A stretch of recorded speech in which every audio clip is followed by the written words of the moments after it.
ఇక్కడ కొన్ని విషయాలు డెఫినెట్గా చర్చ జరగాల్సింది అని చెప్పి నేను భావిస్తున్నా అధ్యక్ష. దేశంలో ఒక విచిత్రమైనటువంటి పరిస్థితి అధ్యక్ష.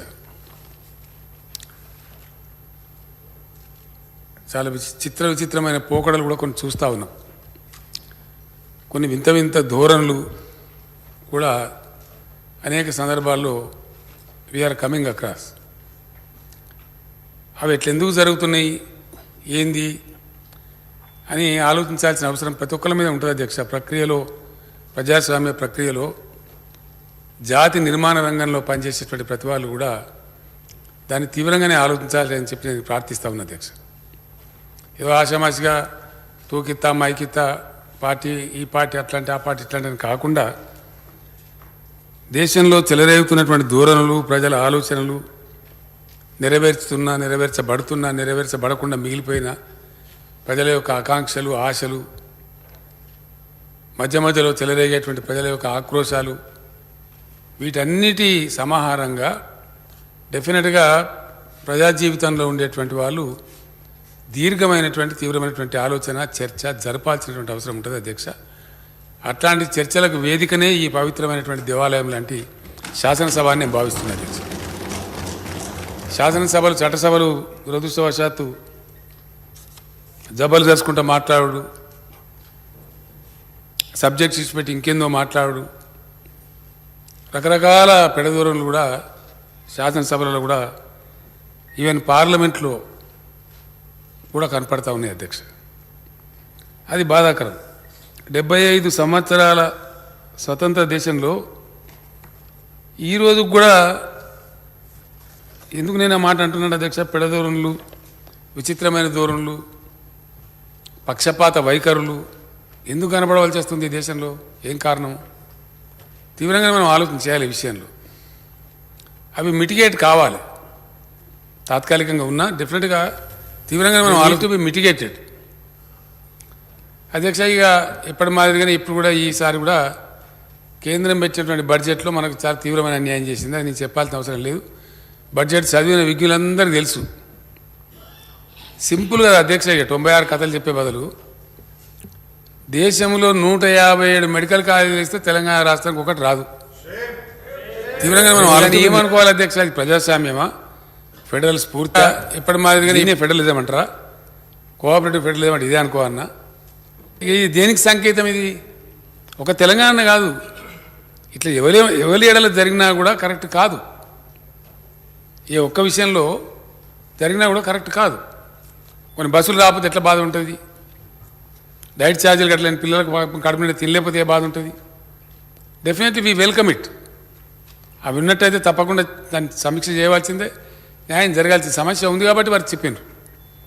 వరదలు వచ్చినప్పుడు అనూహ్యంగా తాటి చెట్టు గొయ్యిలు పడి, నేను అదే ఫైనాన్స్ మినిస్టర్ గారు కూడా పిలిచి మాట్లాడాను. మీరు ఏమైనా ఇచ్చిండ్రా?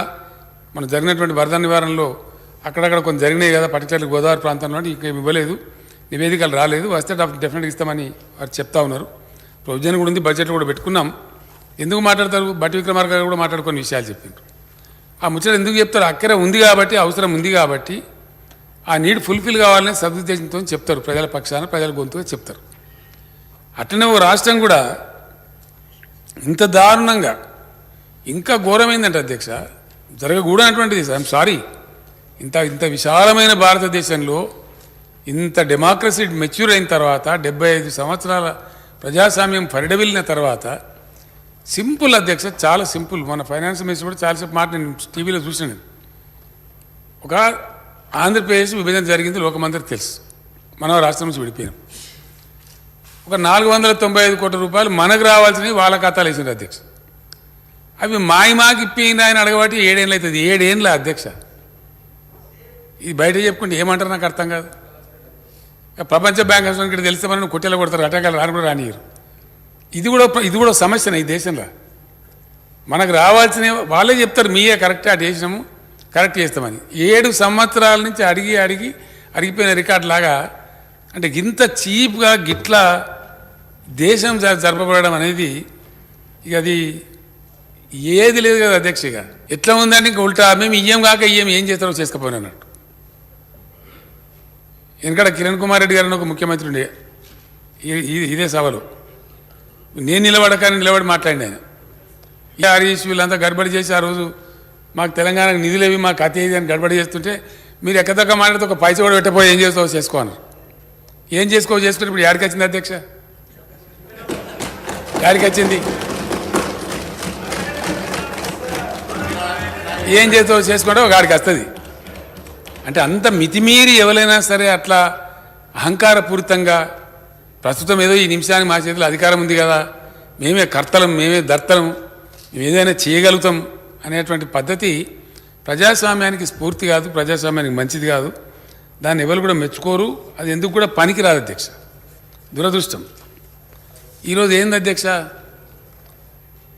మాటలు ఇక కోటలు దాటిపోయి పెద్ద గందరగోళం ఉపన్యాసం వింటే మైకులు వలిపోయి 2 గంటలు 3 గంటలు పెద్ద భయంకరమైనటువంటి కథ ఏందిరా కథ అని వెనకకి మరి చూస్తే మంచినీళ్ళు దిక్కులేవు సాగునీళ్ళు దిక్కులేవు కరెంటు దిక్కులేవు అంతకంతే ఇక కథ ఏంది మంచినీళ్ళు ఎక్కడ దిక్కులేవు ఢిల్లీ రాజధానిలో లేవు అధ్యక్ష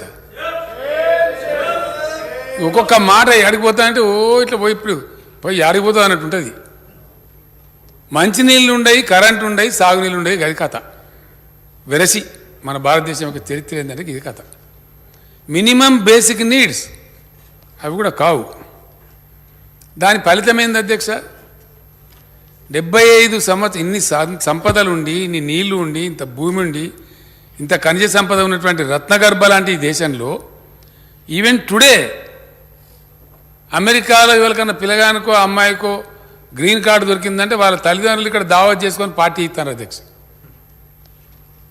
you know my son got green card in America please come to the party in the evening అని సాయంత్రం పిలిచి పార్టీలు ఇస్తాను అంటే ఎక్కడున్నాం మనం ఇప్పటికీ 20 లక్షల మంది అధ్యక్ష బీజేపీ అధికారం చేపట్టిన నాటి నుంచి నేటి వరకు 20 లక్షల మంది భారతీయులు మన ఇండియన్ సిటిజన్షిప్ వదిలేసుకున్నారు అధ్యక్ష భారత పౌరసత్వాన్ని వదిలేసుకున్నారు ఎందుకు పోతారు అధ్యక్ష దేశం వదిలిపెట్టి ఉన్న ఊరిని కన్నవారిని వదిలిపెట్టి వాళ్ళని పోతారా చక్కదనం ఉంటే ఎందుకు పోవాల్సి వస్తుంది సిటిజన్షిప్ వదులుకునేటువంటి దౌర్భాగ్యం ఏంది వేరే దేశంలో పౌరసత్వం దొరికితే దావతులు చేసుకునే దౌర్భాగ్యం ఏంది అసలు ఏం జరుగుతుంది ఈ దేశం భయంకరమైనటువంటి పరిస్థితి అధ్యక్ష ఈ మధ్య నేను బయట ఒక మాట చెప్తా ఉన్నా తమరు కూడా చూసుంటారు పేపర్లలో ఎన్నికలు జరిగినప్పుడు పార్టీలు గెలుతానని నాయకులు గెలుతాను కానీ ప్రజలు ఓడిపోతారు అధ్యక్ష అది దురదృష్టం ఈ దేశం చేసుకునే దురదృష్టం